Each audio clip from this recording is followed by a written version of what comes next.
Nous nous retrouvons, chers amis passionnés d'astrologie et d'actualité, pour poursuivre la discussion que nous avions commencée à propos du coronavirus. Donc, on a fait toute une rétrospective et nous avions dressé un panorama complet sur un plan historique pour examiner les influences célestes, les conjectures déterminantes qui provoqueraient les épidémies et les pandémies dans l'histoire de l'humanité. Donc, forcément, ça nous permet de tirer des enseignements pour réaliser une prospective et pour essayer de regarder un petit peu plus loin ce qui peut se passer.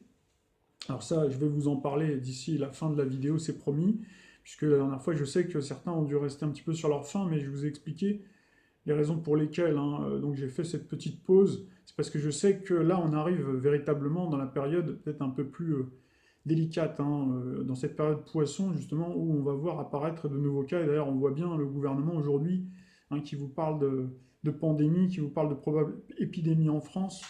Donc là, on est en plein cœur du cyclone, de l'œil du cyclone quelque part. Donc c'est le bon moment pour vous en parler.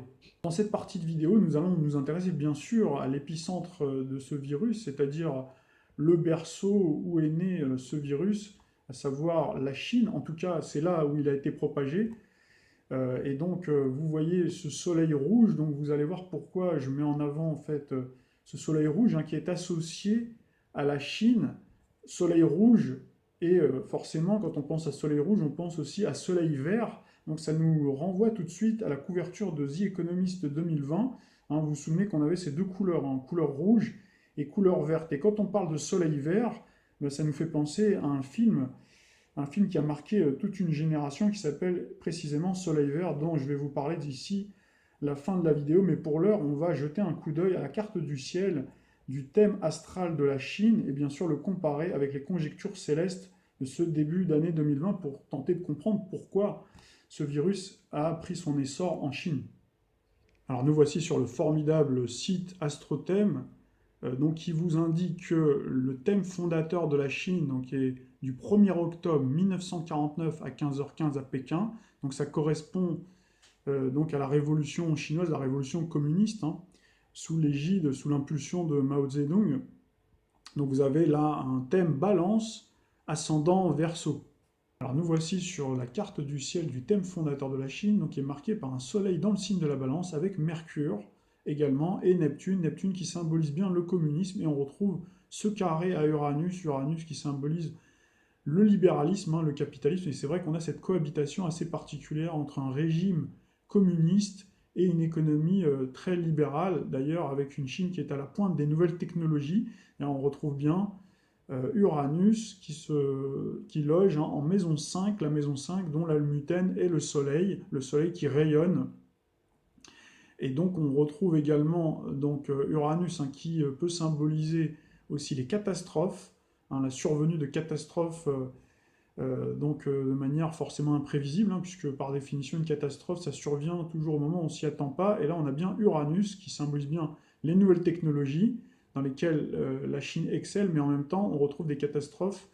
Notamment, on en a une industrielle qui avait eu lieu, c'était l'année dernière, donc en 2019, c'était au printemps, au tout début du printemps, sous la pleine lune, si je ne vous dis pas de bêtises, mais on va revérifier, une pleine lune qui avait eu lieu, donc bien sûr, avec un soleil qui était dans le signe du bélier et une lune qui était dans le signe de la balance, qui est le signe effectivement de la Chine. Et c'est vrai que la Chine peut être, on va dire, très sensible au mouvement lunaire, et pour cause, puisqu'on retrouve la Lune qui est valorisée à la cuspide de l'ascendant Verseau, Verseau dont le maître planétaire est effectivement Uranus, justement, et qu'on retrouve d'ailleurs en Cancer.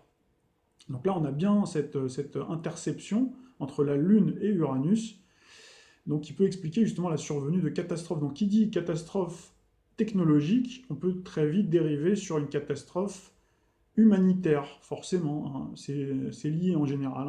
Et là, d'ailleurs, on retrouve ce quinconce avec la Lune qui est en maison 12, à côté, pas très loin de Jupiter, Jupiter, où on retrouve d'ailleurs cette alliance, cet ensemble, en fait, qui est relié avec Neptune.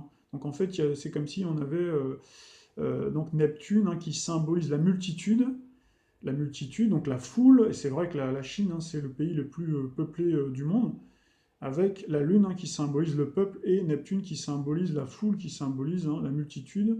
Et donc on retrouve tout ça en plus dans la maison 8, hein, la maison qui symbolise la mort.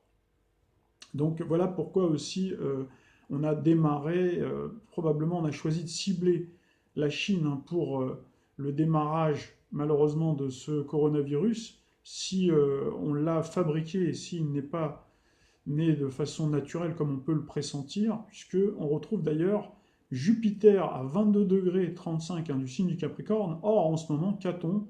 On a le cycle Saturne-Pluton en conjonction parfaite, hein, dans le ciel de 2020, au moment où on a eu ce démarrage. D'ailleurs, c'était en pleine, au moment où le Soleil transitait dans le signe du Capricorne, fin du mois de décembre, hein, on fête bien les Capricornes à la fin du mois de décembre, donc on avait le Soleil ici, et Jupiter qui venait de faire son retour dans le signe du Capricorne depuis le 2 décembre dernier.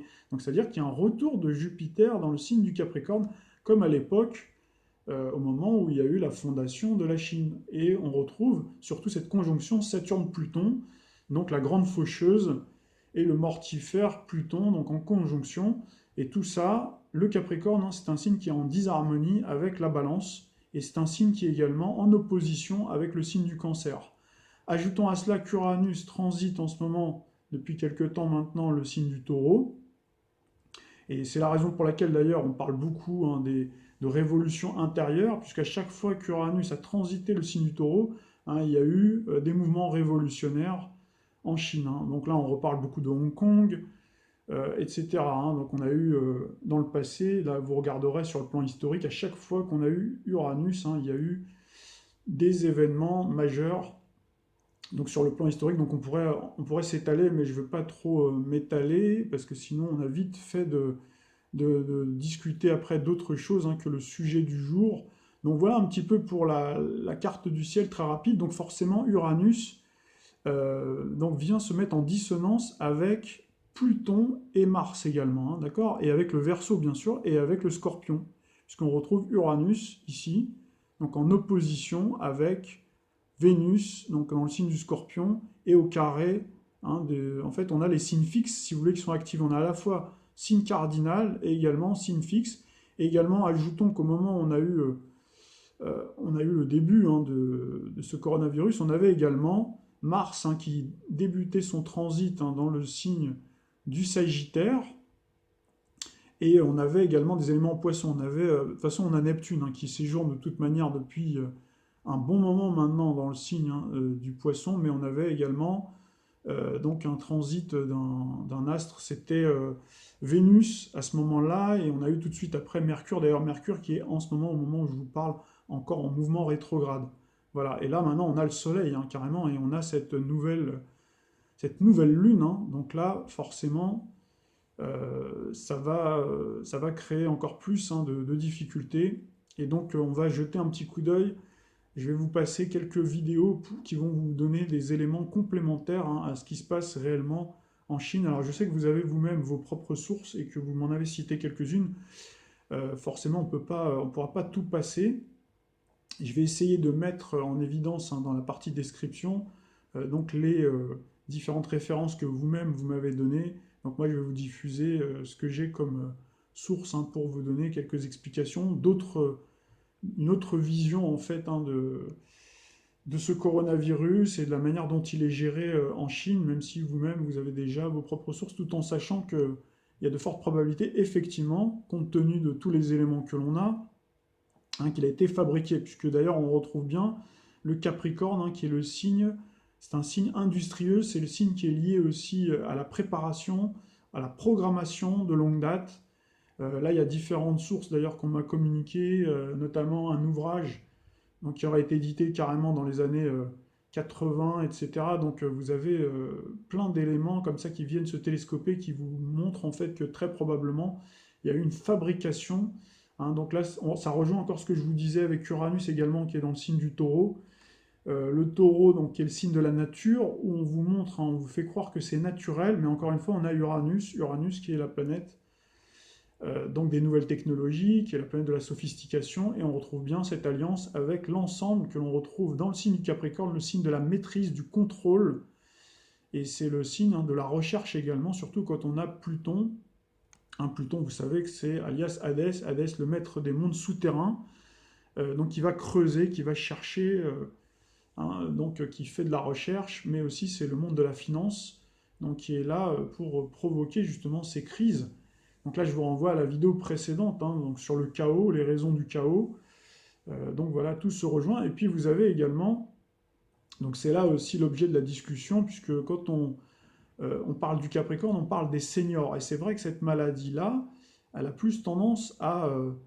c'est vrai qu'elle peut être létale, donc dans des proportions qui sont bien sûr bien plus importantes que la grippe. Je vais vous donner tout à l'heure les statistiques que l'on nous donne, à travers l'OMS notamment. Mais c'est bien moins important, bien entendu, qu'une maladie comme par exemple Ebola, donc qui peut être fatale, on nous dit entre 50 et 90%, donc on en est très loin avec le coronavirus, où on retrouve des gens qui en guérissent, surtout les plus jeunes, mais c'est surtout les plus âgés qui risquent d'être plus fragilisés. Et là, on retrouve bien le Capricorne, le signe des seniors. Donc là, encore une fois, il doit y avoir une idée. D'ailleurs, il y a eu un député, alors je ne sais pas si ça lui a échappé, est-ce que c'est un lapsus révélateur, mais il y a un député qui a carrément dit qu'il faudrait un coronavirus pour régler le problème des retraites en France.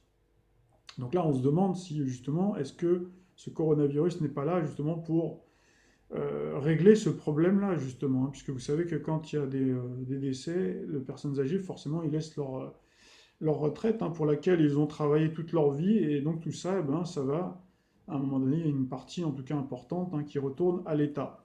La question que l'on peut se poser, qui est légitime, c'est est-ce que ce coronavirus, donc, qui a vu le jour sous le signe du Capricorne, qui est un signe à la fois de maîtrise, de contrôle, de limitation, est-ce qu'il va être limité ou est-ce qu'il va s'étendre sur la durée? Puisque à la fois Saturne, maître du Capricorne, c'est le signe du contrôle, c'est le signe des limitations, mais c'est aussi le signe de la durée. Est-ce que ça va se prolonger pour après devenir beaucoup plus important et se propager, donc lorsque l'on atteindra notamment le cycle de Saturne-Neptune. Donc on retrouve là les conjectures que nous avons vues, la conjecture en tout cas que l'on retrouvait antérieurement, donc notamment au moment où on a eu la grande peste de 1347. Alors le petit correctif que je voulais apporter, c'est que en réalité on avait un cycle Saturne-Neptune en Verseau et non en Poisson, mais on retrouve tout de même ce cycle Saturne-Neptune.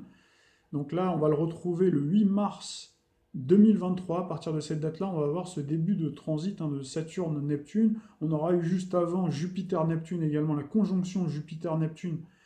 Donc là, encore une fois, on retrouve l'axe Vierge-Poisson. Donc là, où on peut avoir effectivement une expansion de ce virus. Donc ça, c'est quelque chose qui est tout à fait possible. Ou est-ce qu'on va avoir finalement, après ce galop d'essai, donc on peut très bien être dans une période où il ne s'agit que pour le moment d'un galop d'essai où on va produire, où l'industrie pharmaceutique va produire ensuite donc des médicaments, en tout cas un remède pour justement circoncire cette épidémie et pour pas qu'elle parte en pandémie. Voilà.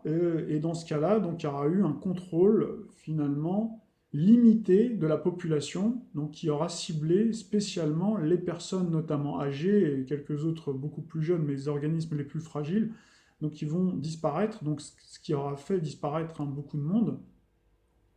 Et ce sera finalement un simple galop d'essai avant quelque chose de beaucoup plus important, donc qui risque de survenir à la faveur justement de cette date-là, du 8 mars 2023, mais on a également une autre date lorsqu'on aura Saturne qui transitera, donc on aura Neptune d'abord le 31 mars 2025 qui sera en bélier. Le 31 mars 2025, on aura le transit de Neptune, puisque vous voyez déjà en 2023, on a Neptune qui sera à 24 degrés, et on aura dans la foulée, le 26 mai 2025, on aura Saturne qui rejoindra Neptune dans le signe du bélier, avec cette conjonction parfaite dans le signe du bélier. Donc là, on parle plus de guerre forcément, puisque le signe du bélier, c'est un signe beaucoup plus franc, beaucoup plus direct, beaucoup plus foudroyant, moins insidieux que le poisson, si vous voulez.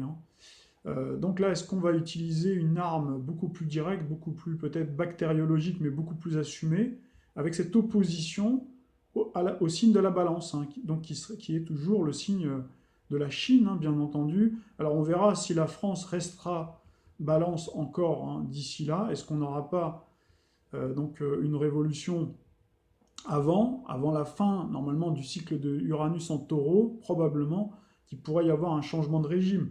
On verra bien pour le cas de la France, mais en tout cas, s'il y a une pandémie, de toute façon, ça touchera le monde entier, hein, il n'y a pas de problème de ce côté-là. Donc là, il faudra faire aussi le lien avec tout ce que l'on nous raconte également par rapport aux militants, j'allais dire écologistes, mais surtout les climatologues hein, qui préconisent eux-mêmes hein, donc de faire baisser la population mondiale. Donc là, vous avez aussi pas mal de sources là-dessus qui vous expliquent tout ça, qui préconisent même carrément de manger leurs congénères. Donc je vais vous montrer un article hein, qui fait quand même relativement froid dans le dos. Voici le titre de cet article-là. Donc vous avez un scientifique qui préconise de manger de la viande humaine contre le réchauffement climatique. Donc vous voyez que finalement tout est lié et vous ne rêvez pas, hein, vous n'êtes pas sur un site dissident, c'est bien CNews, il n'y a pas de montage, il n'y a pas de trucage.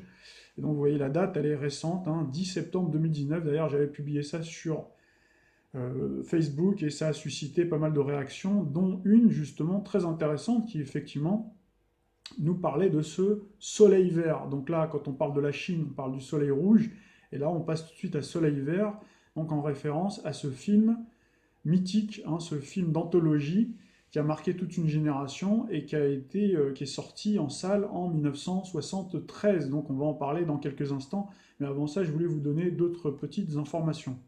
Alors nous vivons en temps réel avec ce coronavirus hein, qui continue à alourdir le bilan des pertes humaines d'heure en heure, et pour cause puisque d'après les dernières sources, hein, donc, le taux de mortalité serait sensiblement similaire à la grippe espagnole de 2 à 4%. Donc là, il faut se référer à l'OMS, source de l'OMS, donc sachant qu'une grippe normale est mortelle à 0,1%.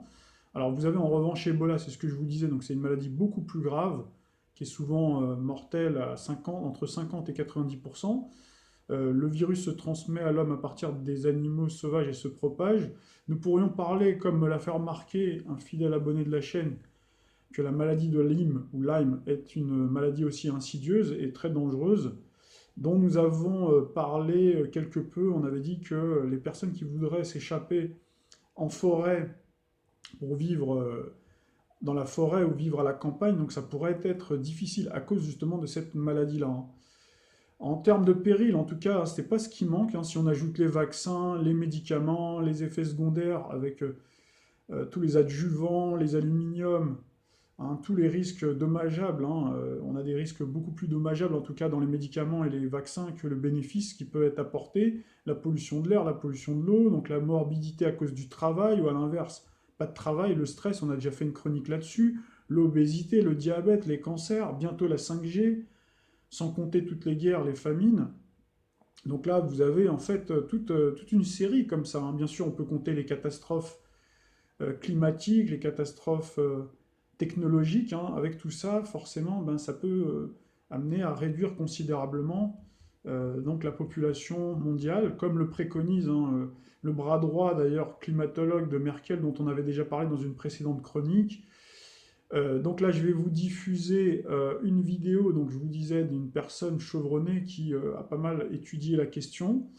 Avant ça, je voulais aussi faire un autre crochet sur donc The Economist 2017. Vous vous souvenez qu'il y avait un arcane qui n'avait pas encore délivré sa prédiction autoréalisatrice, donc c'était l'arcane The Death. Donc on va tout de suite regarder et ensuite je vous parle donc du film, donc à nouveau, hein, de ce film Soleil Vert que vous connaissez pour les plus anciens, mais peut-être que vous découvrirez pour les plus jeunes générations.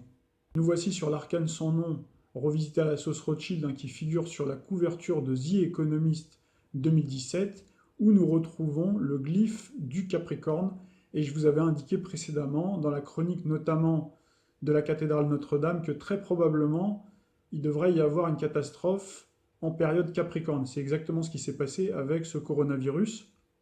Alors forcément, quand on voit le champignon nucléaire, on peut penser à une catastrophe peut-être plus visible, je dirais plus industrielle. Alors peut-être que ça surviendra, on verra, on n'espère pas en tout cas. Lorsqu'on voit ces petites boules jaunes, c'est vrai que ça peut faire penser aussi à l'ethnie, hein, l'ethnie chinoise, hein, dont on dit souvent les jaunes. Voilà, et puis vous avez, on voit des insectes en revanche hein, qui font bien penser à un virus, à quelque chose qui s'apparente à une technologie, une bactérie, pardon, ou un virus. On a également en toile de fond ce point rouge, donc qui peut symboliser ce soleil rouge, encore une fois, donc l'allusion probable à la Chine. Alors c'est vrai qu'on peut penser aussi au Japon. Alors le Japon, ça fait un moment, moi, que j'annonce qu'il pourrait y avoir un problème là-bas, à la faveur d'un ressenti, bien sûr, mais aussi du thème astral extrêmement accidenté, et puis aussi parce qu'il y a une jurisprudence, et il y a des précédents par rapport au Japon. Soleil vert, c'est un film d'anticipation qui a été réalisé en 1973, où on avait Jupiter en Capricorne exactement comme dans notre ciel de 2020, et également comme dans le ciel au moment où il y a eu la fondation de la Chine. Vous l'avez vu avec une Jupiter dans le signe du Capricorne. Donc il mettait en vedette Charlton Heston notamment et d'autres acteurs, peut-être un petit peu moins connus. Donc là vous avez cette dystopie, donc c'est-à-dire ce récit de science-fiction qui décrit un monde utopique mais sombre, un petit peu comme le roman de George Orwell. Vous avez à cette époque-là, donc c'est en 2022, vous avez des océans qui sont mourants, vous avez une canicule, vous avez cet effet de serre, vous voyez, comme par hasard, l'épuisement des ressources naturelles, tout ce dont on nous parle en ce moment, la pollution, la pauvreté, la surpopulation, et donc on vous parle d'euthanasie. Voilà, donc cette histoire se déroule en 2022 dans la ville de New York. Comme dans le reste du monde, la population, la surpopulation ont cours, le manque de nourriture amène les autorités à créer des aliments artificiels et industriels conçus par la société Soylent. Donc là, vous avez un détective, donc Thorne, assisté par le vieux professeur Saul Roth, donc véritable mémoire du temps passé, qui enquête donc sur la mort d'un certain Simonson, un riche privilégié proche des cercles dirigeants. Alors qu'il progresse dans son enquête, Thorne s'aperçoit que cette caste fait tout pour l'empêcher de découvrir la vérité. Alors ce film a reçu un prix au Festival d'Avoriaz. À un moment donné du film, on voit donc un des héros, donc Thorne, qui voit défiler, en écoutant un extrait du premier mouvement de la sixième symphonie de Beethoven, la pastorale, l'image de ce qu'était la terre autrefois, des paysages magnifiques, la vie sauvage, la beauté de la nature, avant de mourir.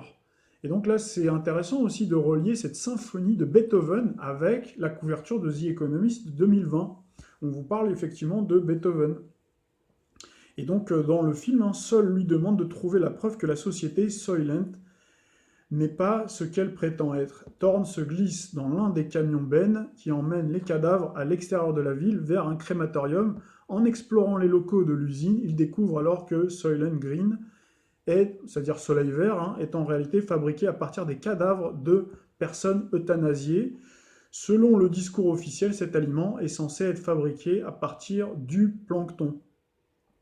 L'euthanasie, c'est un thème qui fait partie de notre actualité, même s'il n'est pas véritablement encore bien étalé sur la place publique. On le retrouve par contre au cinéma, notamment j'ai pu voir un film avec Anthony Hopkins, d'ailleurs qui est du signe du Capricorne, qui jouait le rôle d'un médium, qui était chargé d'arrêter un autre médium qui commettait des meurtres sur des personnes en fait qui étaient susceptibles de mourir, qui étaient atteintes d'un cancer, et donc qui justifiait en fait ces meurtres justement sur l'autel de l'euthanasie, sur le fait de leur éviter de souffrir. Donc on retrouve bien ce thème de l'euthanasie, y compris d'ailleurs dans le ciel du moment de l'année 2020, avec Saturne, la planète des limitations, la grande faucheuse également, en Capricorne dans son domicile, aux côtés de Pluton. C'est vrai que ces deux-là, dans le ciel ne se lâchent pas, ils sont côte à côte en conjonction avec Pluton, donc la planète de la mort. Nous avons parlé de films d'anticipation, mais nous pourrions parler également de dessins animés, notamment les Simpsons, qui ne sont pas à leur premier coup d'essai, puisqu'ils avaient déjà parlé de Trump, de l'élection de Trump, et là on les retrouve, qui nous parlent du coronavirus chinois, donc c'était il y a quelques années. En fin de bande, donc je pense que je ne vais pas pouvoir vous diffuser les vidéos que je vous avais promis. Je vais en mettre certaines dans les barres de description, mais vous pouvez d'ores et déjà vous rendre sur YouTube pour regarder par vous-même si vous ne l'avez pas déjà fait, donc ces vidéos pendant qu'elles sont encore disponibles sur YouTube. Donc il vous parle des nouveaux commandements du nouvel ordre mondial, donc pour justement réduire drastiquement la population.